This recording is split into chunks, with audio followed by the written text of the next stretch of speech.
वहाँ एक हरा भरा और घना जंगल था जहाँ विभिन्न जानवर रहते थे। उनमें से कुछ बड़े और शक्तिशाली थे, जबकि अन्य छोटे और कमजोर थे। जंगल में सबसे तेज दौड़ने वाला जानवर हिरण था और सबसे शक्तिशाली बाघ था। लेकिन शेर को अपनी ताकत पर घमंड था और वह दूसरे जानवरों को तुच्छ समझता था। एक दिन जंगल में एक खतरनाक शिकारी आया। उसने जाल बिछाया और हिरण उसमें फंस गया। हिरण की चीख सुनकर बाकी जानवरों को पता चल गया कि कुछ गड़बड़ है।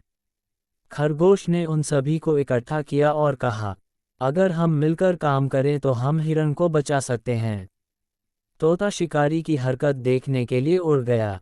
बंदर ने शिकारी को रोकने के लिए पेड़ों की शाखाएं काटकर एक चाल चली। हाथी ने अपनी ताकत से जाल तोड़ दिया और हिरण को मुक्त कर दिया। जब शिकारी ने ये सब देखा तो वह डर गया और जंगल से भाग गया। तब सभी जानवरों ने फैसला किया कि वे हमेशा एक दूसरे का समर्थन करेंगे और जंगल की रक्षा करेंगे। शेर को भी अपनी गलती का एहसास हुआ और वह सबका दोस्त बन गया। जंगल में शांति और मित्रता स्थापित हो गई और सभी जानवर खुशी से रहने लगे। अगर आपको ये कहानी पसंद आई तो वीडियो को लाइक करें, हमारे चैनल को सब्सक्राइब करें।